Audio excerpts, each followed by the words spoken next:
Carroll City Council meeting will come to order. Please rise for the Pledge of Allegiance.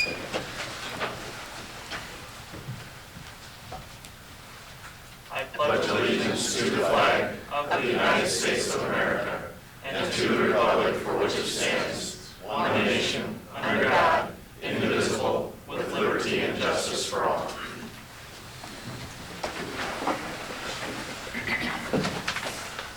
Let the roll call show all members are present except Councilman Haley. And to begin the evening, we will have the introduction of a new wastewater operator and water operator. And Randy?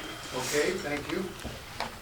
It's my pleasure tonight to introduce to you two new employees.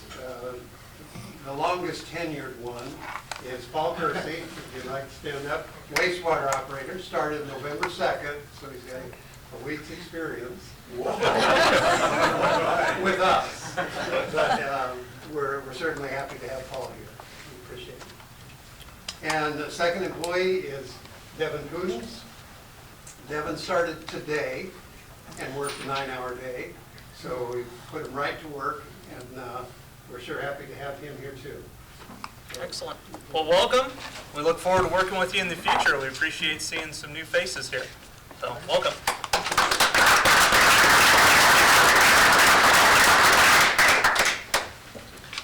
All right.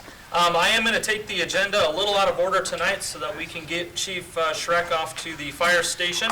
As we move along, the first item that is under reports, I'm going to move up to follow our ordinances ahead of resolutions. So we are into the consent agenda, which includes the minutes of the October 26th meeting, approval of bills and claims, renewal of Class C liquor license with outdoor service and Sunday sales for Rancho Grande, renewal of Class C beer permit with Class B native wine permit and Sunday sales for Chemist Country Store number 1, renewal of Class C beer permit and Sunday sales for Chemist Carroll Country Store number 2, and renewal of Class C liquor license with Sunday sales for Hy-Vee Market Cafe. Can I get a motion to approve? So moved. Second. There's a motion and a second. Fleshner? Yes. Jensen? Yes. Cox? Yes. Seaman? Yes. Tate? Yes. Motion is approved. All right, thank you. Do we have any oral requests or communications from the audience tonight on matters that are not already on the agenda? Yes. I'd like to make a quick comment if I could, Mayor. Sure. We had several members of the Carroll Athletic Association that was here tonight to talk a little bit about the construction project that we had down at the Carroll Merchants Park Baseball Stadium. As you know, we had the 28E agreement, and we had the group from Rockwell City down. And here's just some pictures of the construction on the inside. They were here for 3 weeks. Did a lot of the construction, taking out the walls, the plumbing. There's just a lot of work that they did. I don't know, I have a dollar amount, but I'm sure they saved thousands of dollars and just a lot of hours of labor. Once we got into this project, we could see how the bids could reflect, being so high. That was a lot of manual labor to break up concrete, break up the walls, tear out the water lines and those items in there. Many, many hours. And we had the group from Rockwell City down here. It was a great idea that this group had, having them down here. They were here for 15 days, 7, 8-hour days. They did a lot of work, $40 a day. So it was very, very minimal cost to us. And we wanted to make sure to recognize Ed Lawler tonight too. Ed was down there every hour with them, got all the meals for them. Whenever there was a question, he would call Andy or I. He was on top of everything. He made sure things down there were safe. Those guys, I think, really had a good experience. They enjoyed being down here. We enjoyed having them. We were very impressed with the work and what they got done. So we wanted to make sure to recognize Ed. And also, so Ed was down there 120 hours. A lot of these other volunteers were down there too. So this, shows what, there's a great project in Carroll. The community gets behind it and really helps us out. So I think we owe a lot to this group. I know they saved, taxpayers a lot of money. So hopefully that will reflect in a new bid that we'll get hopefully early winter. So with that, so those are the pictures, and then this is a list that Barry just gave me of all the donors. So we'll start some on that side. That just gives you a list so you can see everyone that was really involved with the project. With that, Barry, Ed,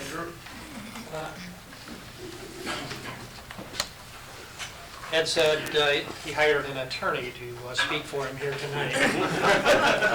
And I said I would do it so I could wear my Beat Nebraska button on the video. Sorry, Carroll. I got all three of them.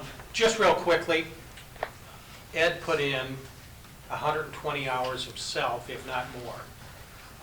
We always had at least one, if not two, There was always other people there with him. So 240 hours, 250 hours of volunteer time.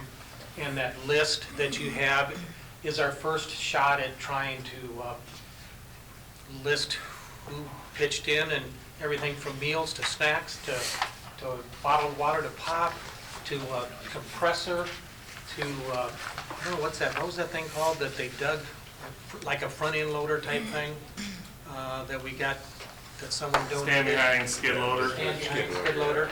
Yeah. I mean, we had wheelbarrows, and then the city staff, Jack and Randy and Andy and Scott, they were always there, answering questions, getting us trucks, getting us equipment, hauling stuff away. Yeah, Randy's people, just tremendous, your people. Should have told these four boys before they. It cost us $190 a day for all that labor. I wish you would have seen tons and tons and tons. That included of transportation, Yeah. yeah, $4 a day With for each of the prisoners. transportation. Yeah. I mean, it was fascinating. And every wall they knocked down, we found something else that we had to jackhammer out and haul away. And like Jack said, I hope that, for what little we spent, money-wise, it pays off in our bid. Hopefully now, whoever's gonna bid on these projects, they can get in there and see what they have, where they didn't know last year. And they not only did demolition, they dug trenches for the tiling. And is that wet? Yeah. Is that wet down there? But yeah, they did not dig the outer perimeter, but underneath the grandstand where there, no machinery can get, they were on their hands and knees digging in that wet clay. That, 2-foot deep trench, that was hard work for them. So thank you for giving us Yeah. the opportunity to go at this. And this has been the city, the private sector, it's been a great thing working with the city. Well, worth the time spent. Mr. Rooney, you have to explain this picture. I'm very sorry. Is that the Johnny Blanchard ball we found? The ball signed by Johnny Blanchard now. Well, I thought it said Larry Blanchard from Johnny. Oh. That's about as real as it was. Some people in the association were abused by other members, and that was a joke they pulled on me, and they had me going for about a half hour. It was great fun. Thank you again. So who was all here representing you guys? Region 12 did the transportation. We Stand got- up. Make sure to stand up. Yeah, who's all Carroll here? Athletic Association, Jim Gossett, Chris Whitaker, Jim Gretaman, and R.T. Schreck. Anybody else? Yeah. Wave your hands. Thank you.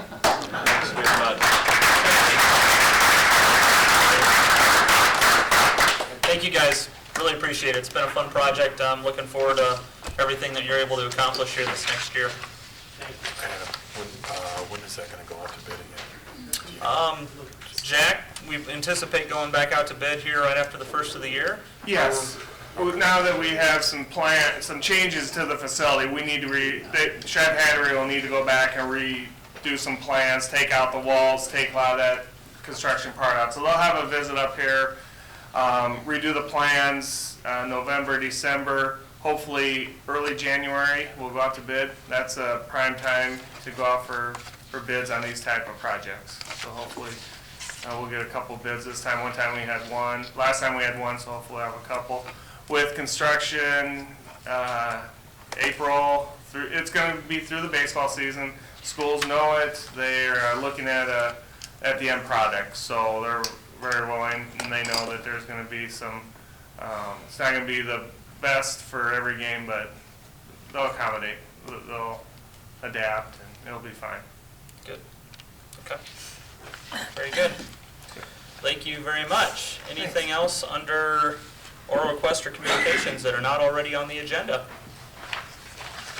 Very good. Then next is ordinances, and first up is the zone code update. And for this, we will open a public hearing at 5:26. And Chief Schreck.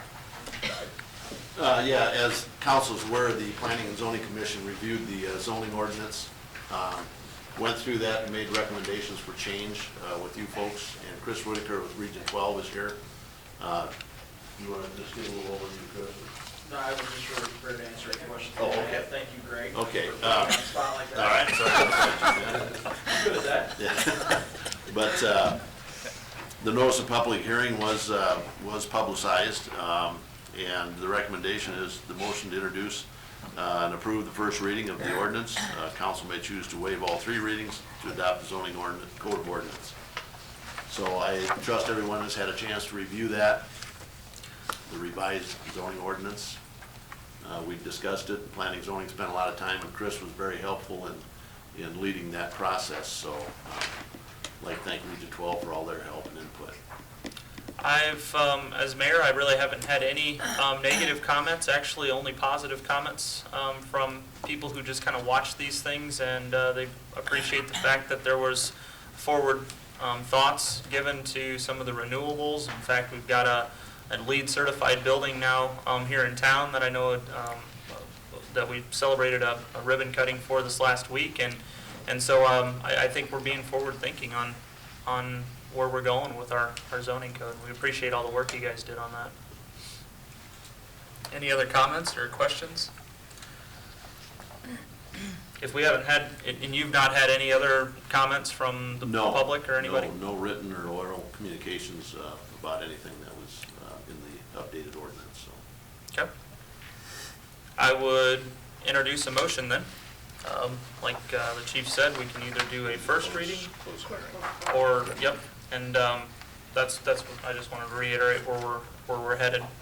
Are there any additional comments from anyone here in the audience? Then if not, we will close the public hearing at 5:28.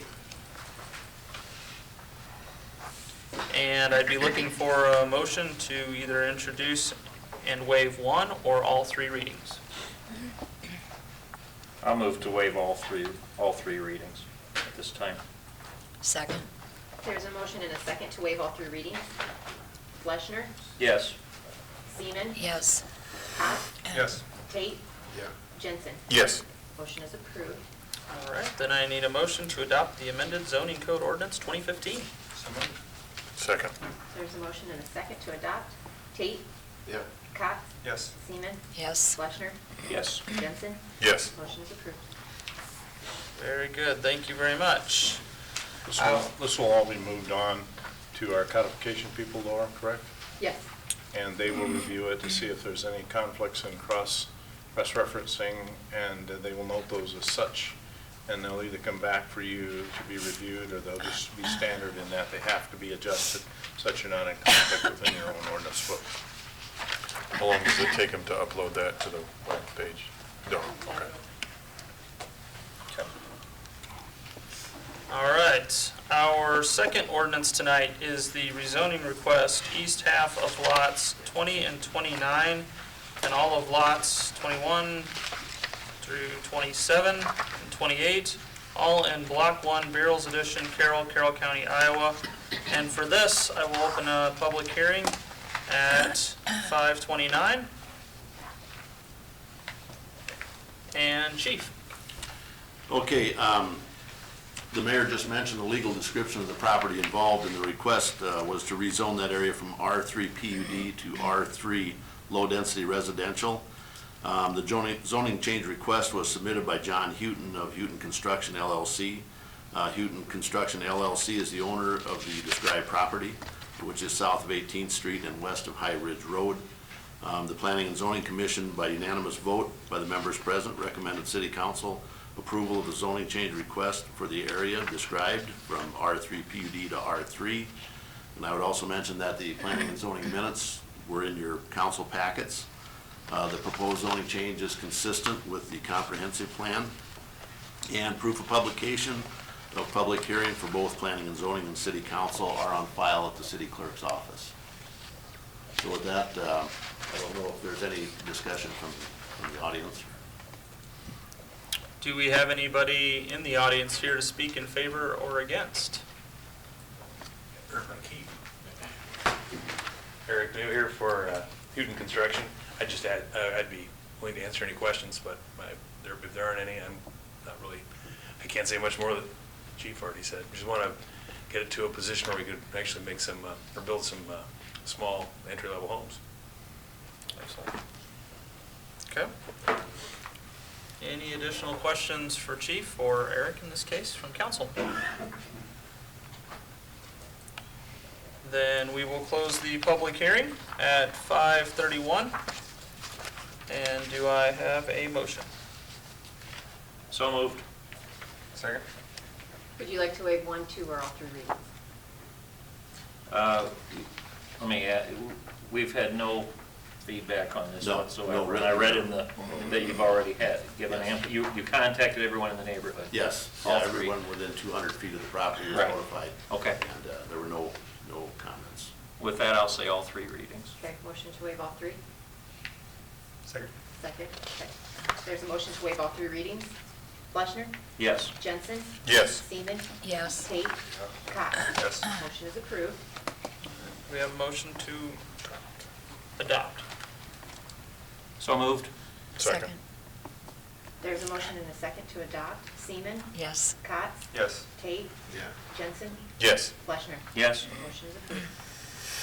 All right, our final ordinance is the Carroll City Ordinance Chapter 40 Amendment. And Chief Burke. Thanks, Eric.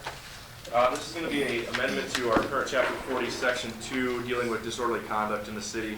There were some minor changes by the state, which took place July 1st, and our city ordinance does not match those changes.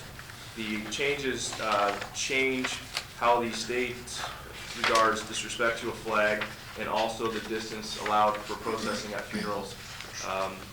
Pretty minor changes, something we don't deal a lot with, but in the case we do, we'd like to have an ordinance that meets the state ordinance in that.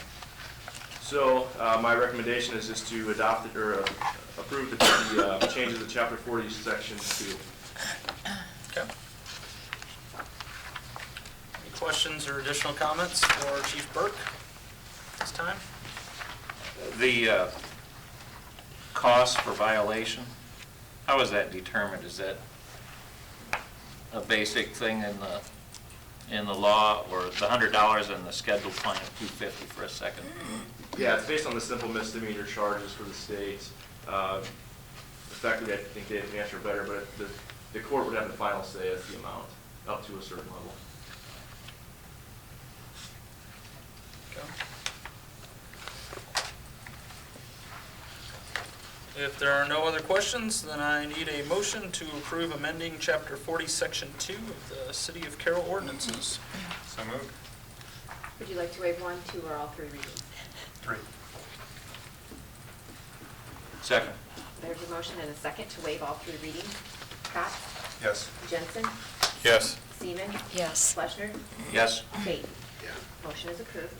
Motion to adopt? Second. There's a motion and a second. Jensen? Yes. Cox? Yes. Fleshner? Yes. Tate? Yeah. Seaman? Yes. Motion is approved.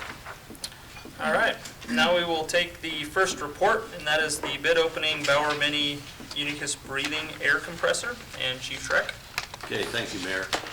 This is a follow-up to a memo that I submitted last month to the council in regards to an award of an Assistance Firefighter Grant Program our department received. And this was a report on the bid opening for that. On October 9th, we solicited bids for a Bauer Mini Unicus Breathing Air Compressor. A list of compressor specifications requesting sealed bid were distributed to the following dealers: Bauer Compressor Sales, Norfolk, Virginia; Ed M. Feld Equipment Company, Carroll; and Safe Air Systems in Randleman, North Carolina. Deadline for receiving bids was 2 p.m. on October 22nd. At that time, the bids were opened, and the results are as follows. Bauer compressor sales, $60,500. Ed M. Feld Equipment Company, $43,300. And Safe Air Systems at $59,930. All bids received were reviewed for compliance with specifications, and the totals were verified. Following review, it was determined that the low bid of $43,300 from Ed M. Feld Equipment Company meets all the required specifications. And as you're aware, the majority of the funding for this compressor will come from a Federal Emergency Management Agency, FEMA, Assistance to Firefighter Grant Program. The department had applied for a grant of $42,500, which required a local match of 5%, or $2,125 was required, making the actual amount received from FEMA at $40,375. The low bid of $43,300 is $800 higher than the projected cost estimate of $42,500. As a result, the city's contribution will be the required $21,125 local match plus the $800 overage for a total of city contribution of $2,925, and this amount will fit within the fiscal 15-16 fire department budget. And I would just mention, part of the reason we went over on our estimate was the Assistance to Firefighter Grant Program required a carbon monoxide monitor on the compressor itself. So if it senses carbon monoxide, as we'll be using that for breathing air, it cuts the compressor out at a certain limit of carbon monoxide. And that was a $2,700 option, but it is required as part of the grant. So we had to include it, as part of the project. So with that, I would ask for Mayor and Council consideration and approval of the purchase of the Bauer Mini Unicus air compressor from Ed M. Feld Equipment Company at their bid price of $43,300. And I would welcome any questions council may have. Is this just a one-person unit? It's a two-station filling compressor, so we can fill 2 bottles that the firefighters wear on their back at one time. Oh, okay, so you can fill them both at the same time? Yes, Okay. yes. And I would say it's a very specialized piece of equipment. You don't just find these things, at a local department store or whatever, and we chose Bauer because that's the compressor we have now, which is, ran pretty well up until about the last 5 years. We've had some problems with the moisture dumps on it and things that we've stuck some money into, but familiar with the Bauer name, they're a very good compressor. What do you guys do with the old compressor? I don't know what it's worth, Mike, but we're gonna be talking with Feld, and we may advertise it for sale. It's got a 3-phase motor on it, which may limit some departments from purchasing it, but it would certainly be sold as is with no guarantees or no warranties. So I don't know what it'll be worth, but I will report back to council when it comes time to dispose of that. I guess it depends on how much it's worth, and I really have no idea. And it's worth whatever the market will give for it, is kind of what Feld told me about it, because there was no trade-in value for it, so. How old was the other unit? About 20? It's about 25 years. 25, okay. I think, yeah. So, and this one, like I say, it'll be a lot safer filling the bottles. It offers protection because it'll pump 6,000 pounds in the storage units on it, but you fill the bottles to 4,500. And it has an enclosure in case a bottle ever should fail. It contains that within the machine itself, so I think that's part of the reason we got the grant, because it updates the safety of the unit itself. So. All right. Good questions. If there's nothing else for the chief, then I would look for a motion to approve the purchase of the Bauer Mini Unicus air compressor from Ed M. Feld Fire at their bid price of $43,300. So moved. Second? There is a motion and a second. Fleischner? Yes. Seaman? Yes. Tate? Yeah. Jensen? Yes. Pat? Yes. Motion is approved. All right, I appreciate it, Chief. Now we are on to resolution. Let's see here. Yes, resolutions. And first up is the 4th amended and restated Central Business District Urban Renewal Plan. And for this, we will open a public hearing at 5:40. And Laura. If you'll recall, a couple meetings ago, the first meeting in October, we started this process to amend our current urban renewal plan for what we call the Central Business District, or otherwise known as the downtown area. We've amended it a few times, and this is our fourth amended and restated. The consultation requirement of this process was held on October 23rd. No one was present. There was a question asked of the county prior, but they did not have any written comments to submit. The minutes are attached of that consultation. The notice of the public hearing was published on October 30th, that's required by law for this public hearing that we're holding right now. And the main change to the plan was to update the activities that we wanted to do or the projects that we want to complete within the area, specifically including an additional item in Streetscape Phase 8, which is next or later on your agenda. At this time, there were no written objections received in the city clerk's office prior to tonight's meeting. Okay. Any additional questions for Laura on this matter? Any additional folks from the public here to make comments in favor or against? Then I would look to close the public hearing at 5:41. And we'd look for a motion to approve the resolution adopting the fourth amended and restated Central Business District Urban Renewal Plan. So moved. Second. There's a motion and a second. Seaman? Yes. Fleischner? Yes. Jensen? Yes. Tate? Cox? Yes. Motion is approved. Thank you. Our second resolution is the Water Treatment Plant Filter Rehabilitation 2016. And for this, we will open a public hearing at 5:42. And Randy. Thank you, Mayor. The plans and specifications for the water treatment plant filter rehabilitation project have been prepared and submitted. They were prepared by JEO Consulting Group. They include, the plans include the two existing pressure filters at the water treatment plant. Specifications detail work that involves removal of the filter media from the filters and inspection of the interior of each of the two filters, and then replacement of new filter media. The specifications are the SUDAS sample bidding and contract documents, city technical city supplemental specifications, and JEO technical specifications. The form of contract is the SUDAS sample form that we've used most of our public works contracts.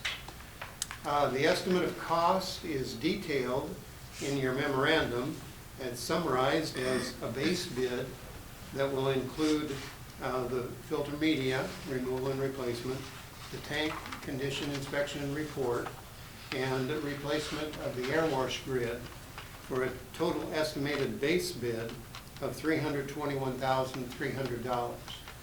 This contract will include some add alternates that are will be determined upon review of the interior inspection of the tank, and they would be added if necessary as a result of that inspection.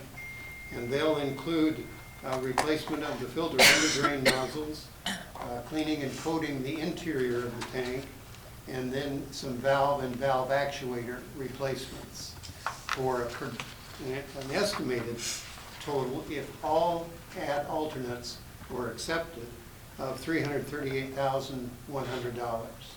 So a total estimate for the outside project expense, $659,400. There is currently included in the budget $250,000 for this filter rehabilitation. Anticipating that it will exceed that, the contract will exceed that amount, the recommendation would be to fund it from the Water Utility Depreciation Fund. This appears to be a depreciation fund expense that could be expended from that fund. Certainly, it's up to you. The $250,000 was budgeted from the balances in the Water Utility Fund, currently budgeted. Project schedule includes bid receipt November 17th, and award will be presented to you at your next meeting, November 23rd, with completion of construction by April 1 of 2016. If you, I guess the question I would have is if you fund it from the depreciation fund, what does that leave you for a balance? Well, it depends on what the net is funded. The current balance in the depreciation fund is projected at the end of this year at $963,000. Okay. So there is funding available depending on the ad alternates and the base price that eventually comes in. Okay. Do they do both? They clean both at the same time? No. Just do one at a time? They can only do one at a time. That's a requirement. We have to continue to produce Because water.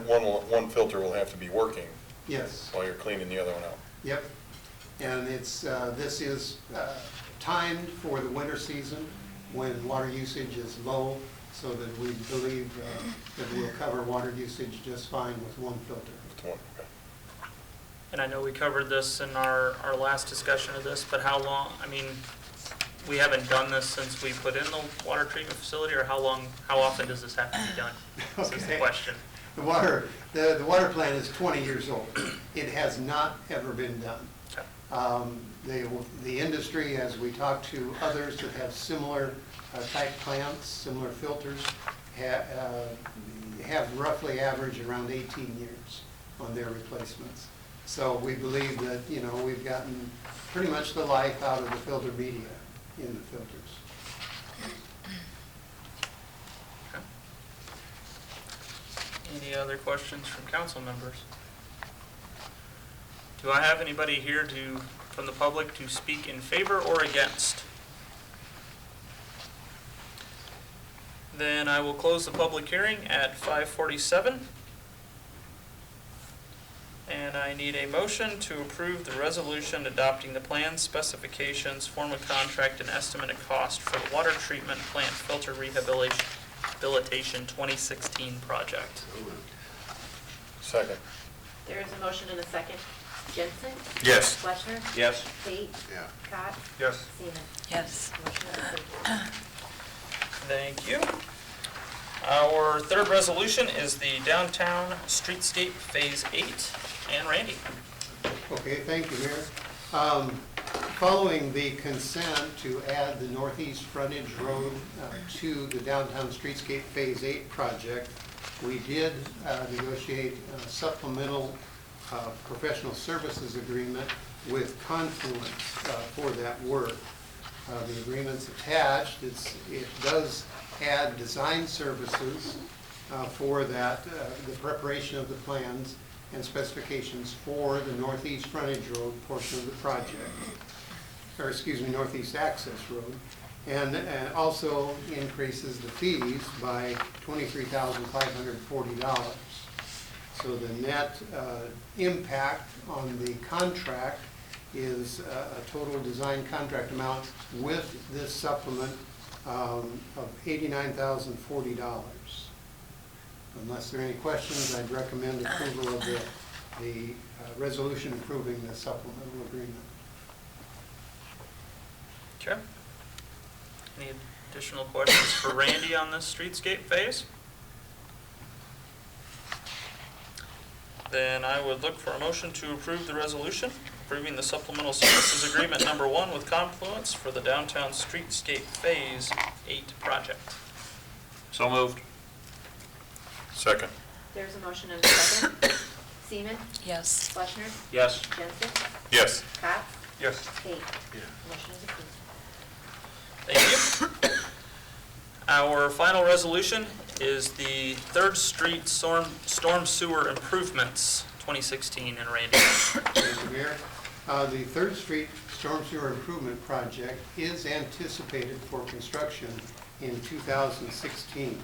It's currently included in both the capital improvement program and the current budget. The project is anticipated to be basically 2 storm sewer basins, both on 3rd Street. The east basin is the drainage of a localized low point at 3rd and Court, and that drains to the east over to East Street and then north across the tracks. It's anticipated to involve the construction of about 1,000 linear feet of storm sewer plus a railroad track crossing. The west basin is set up to drain a localized low point at 3rd and Adams Street, and it will need to be drained to the west to Highway 71. That's a distance of about 2,400 linear feet of storm sewer. The capital improvement program currently projects an estimated project cost of $1 million for this project, and the current budget includes $100,000 to begin the design development of the project. We have subsequently utilized more recent pricing, in particular our street resurfacing 2015 project for pricing on larger storm sewer construction. And utilizing that pricing, we're now estimating the East Basin cost at $500,000 and the West Basin cost at $900,000 for a total construction cost estimate of $1.4 million. In order to initiate the project, we did prepare a proposal for engineering services, or an agreement actually, with JEO Consulting Group. And it is a combination of JEO and Simke and Associates. That full agreement is attached, and the scope of services are summarized along with fees in your memorandum, and further summarized in as far as scope as preliminary design, final design, and bidding services, with a total East Basin cost of $67,306.50, West Basin cost $85,118.50, and a total estimated engineering fees through the bidding phase of $152,425. Construction observation is not included in the agreement.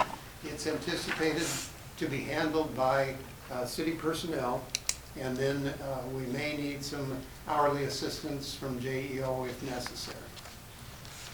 The timeline for this project development includes initiation immediately and through final design by the end of March, and letting to follow that. Well, unless there are any questions, I guess I would recommend the approval of the engineering services agreement. However, I'll add that's not in the memorandum, any decision to proceed with the project certainly has to involve a decision on how to finance the balance. That's not currently projected in the capital improvement program or budget. So whatever discussion is necessary for the financing side of the project, and then whether, of course, whether or not to do the entire project, or part of the project, or whatever your desire is. One of the questions I did have, with just in light of, we just got done with the High Ridge Road discussion, and that's going to be a large project going on. Is there overlap in terms of when we bid this, where we're going to have the same firms looking at both projects and ultimately trying to tackle it? And I would think about that in two parts. I guess my two questions are, is that going to be better for us in bids, but also is it going to be realistic for us to accomplish this whole project plus that whole project in one construction season? It's going to be a lot of work, exactly. As far as the bidding climate, more likely this project would be bid by an underground contractor, and then the sub work for patching and whatever is torn up done by a patching or paving contractor. So you'd anticipate, or I would anticipate, that the general would be an underground contractor. And it would take a pretty large underground contractor to be able to accomplish this project. On the High Ridge Road resurfacing project, you'd anticipate, based on the dollars in that project, that the prime or the general contractor would be either an asphalt paving contractor or a concrete patching contractor, much like the project we have, 2015 project, with the storm sewer being constructed then under subcontract by an underground contractor. So it brings in, both projects bring in an underground contractor to some extent into town. This project is probably of the size that it may attract several underground contractors.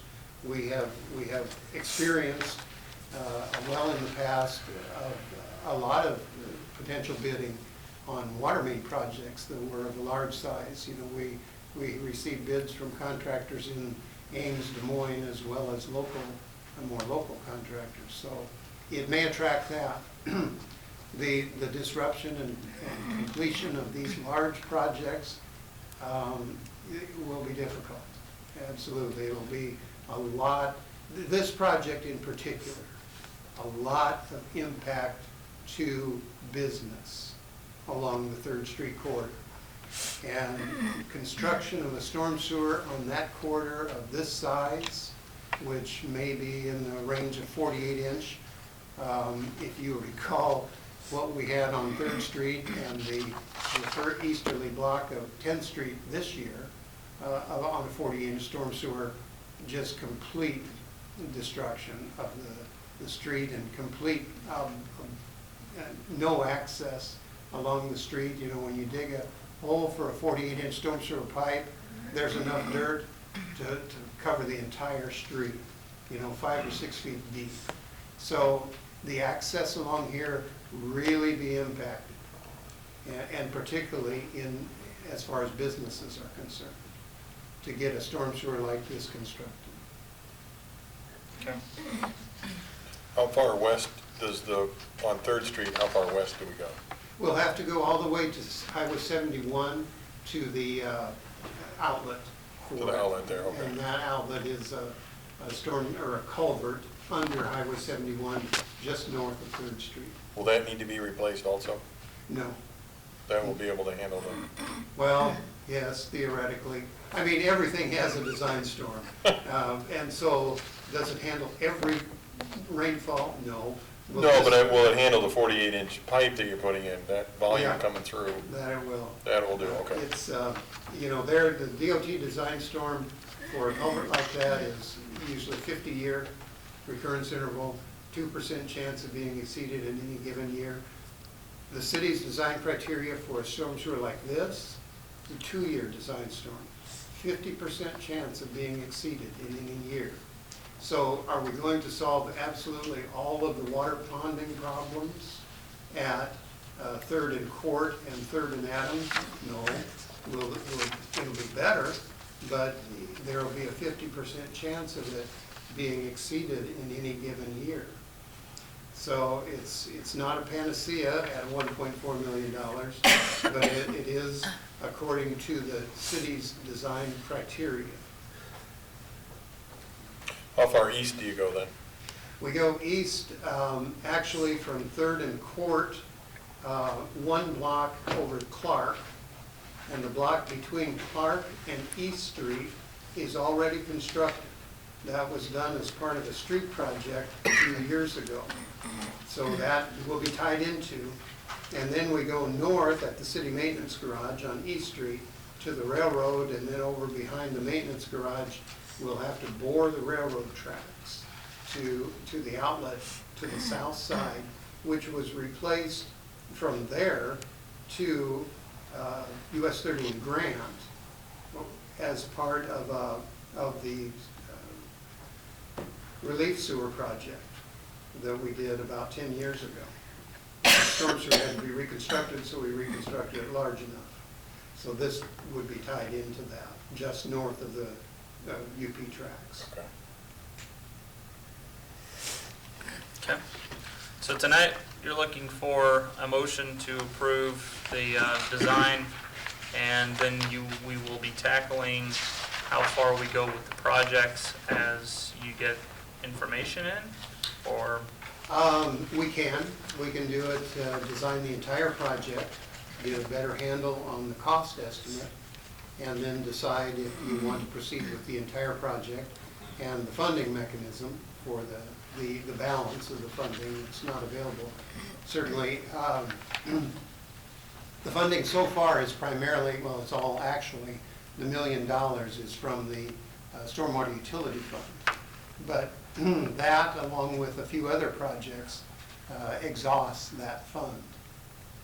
So you'd be looking at alternatives for funding, like bonding for the balance of it.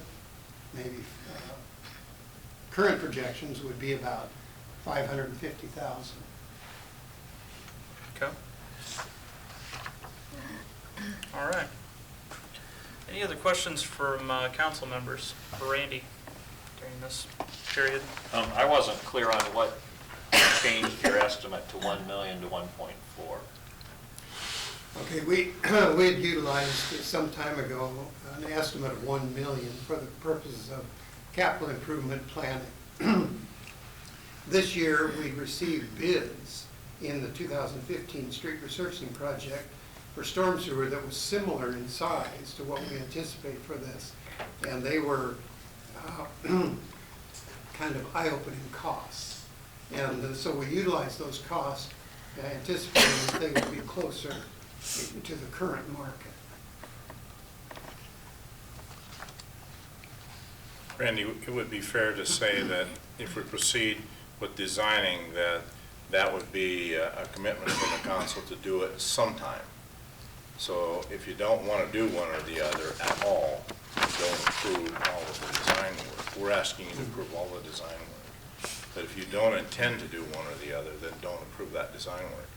And then you could make a decision as to whether you want to do one side or both sides, which we believe we can manage. I don't know how well that will work, but we'll make it work. The cost then increases, and we have to look in a CIP how to put that together for proposal for you to review relative to where the money would come from and what the impact would be if we use bonding or if we use other funding sources. All of this is feasible based upon what we have for upcoming bond retirement, but that's dependent upon what you have for other ideas of bonding. Okay. Makes sense. The projects, of course, they're really two distinct, and they'll be bid together, obviously, but they can be separated if desired. The commitment now would be the $67,000 and the $85,000 for the engineering fees. And then keeping in mind that this is being proposed for this next calendar year, because we are funded for federal aid resurfacing of 3rd Street in the following calendar year. So, either could be done or both, and then it'll be followed by roadway resurfacing. So we're better to do it all now in case you gotta dig up spots Well, on the street, so that true. when they come through to do their surfacing, it's all done.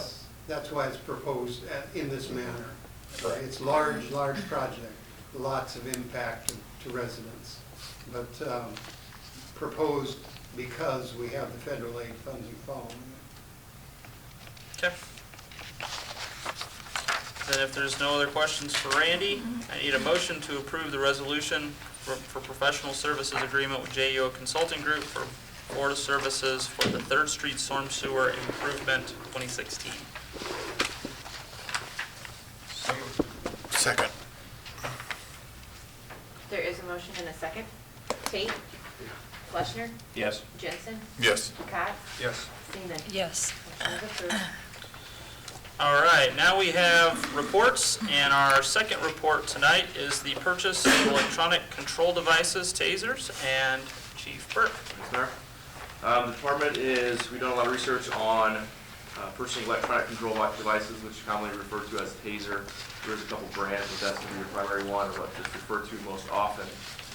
The department would like to add one for all the patrol officers It's additional equipment when they're replacing anything, and it's a piece of equipment they would add to their duty belts. We've done some research. We found that the Taser is the best product. It's the one that's carried most by law enforcement, and doing our research, there's another brand, you just don't really hear about them, and I'm unaware of any officer or any law enforcement that's carrying them at this time, so unable to get much information on those other ones. So we focused our attention onto the Taser brand, met with the sales rep a few times, and actually sent Sergeant Hoyt to Taser Instructor School to get some more information also.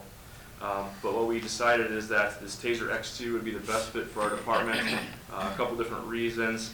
It offers the officers a little extra room on their belt, which is already pretty tight anyway. We don't have to add extra cartridges. We don't have to add any extra equipment with the Tasers to supplement the Taser. It's all contained right within one piece of equipment.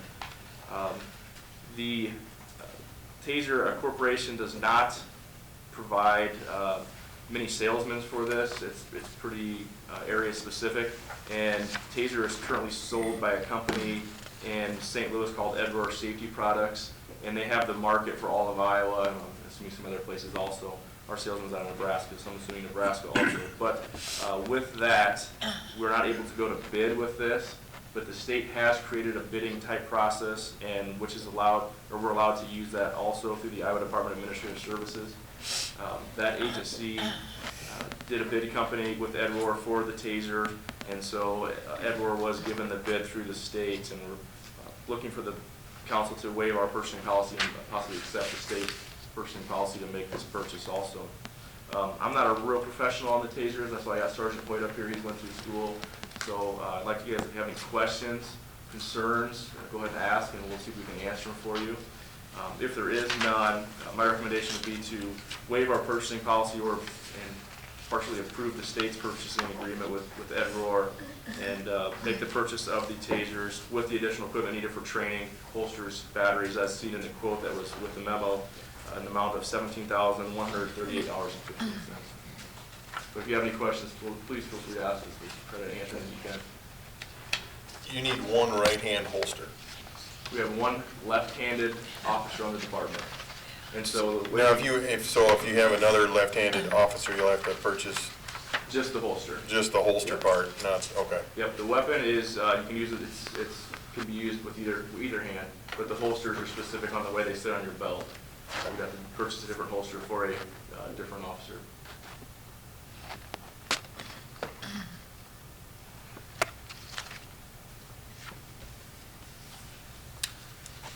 Do you guys have to go through specific training so you know to remember which one is which? Every officer that carries a Taser has to go through 8 hours of training initially, and then every year after annual training to be able to maintain their certification. Okay. We're in the process of also creating the policy for it. And the policy would change depending on the purchase, obviously, so I haven't brought that to you guys yet, but at the next meeting, we'll have the policy ready to go also for this. When are you intending to get these on this for use, like in the next month or two? Hoping to have them in the officer's hands before the end of the year. Kind of depends on how long it takes for delivery, then we'll set up our training session. As soon as you find that out, we'll get moving pretty quickly. And I don't know if this went to the question about left and right-handed, but we generally have anywhere from 2 to 5 officers, 4 officers that are generally on duty and in situation.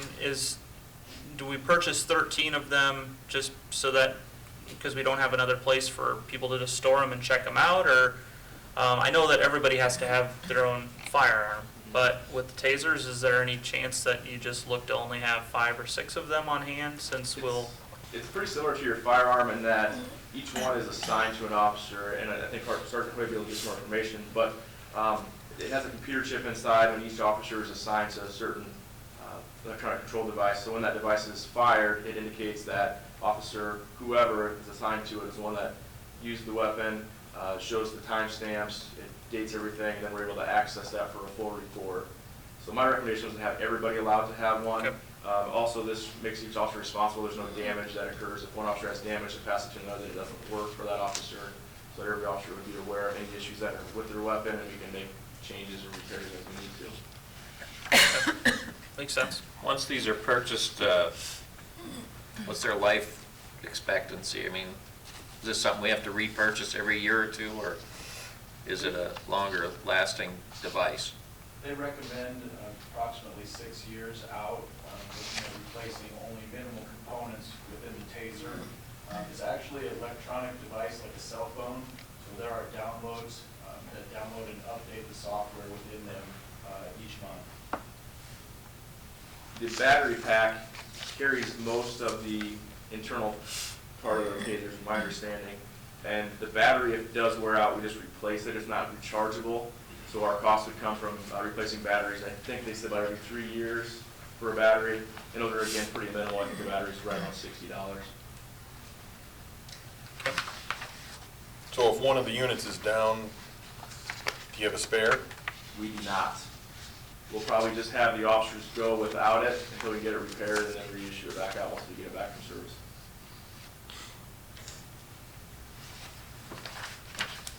Okay.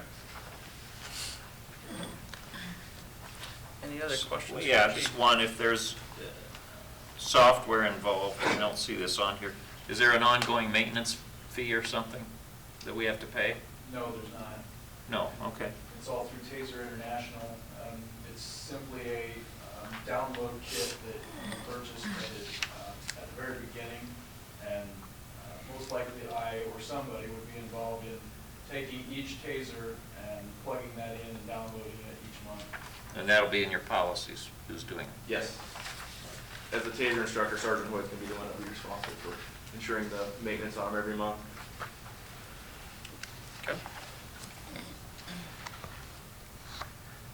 Any other questions?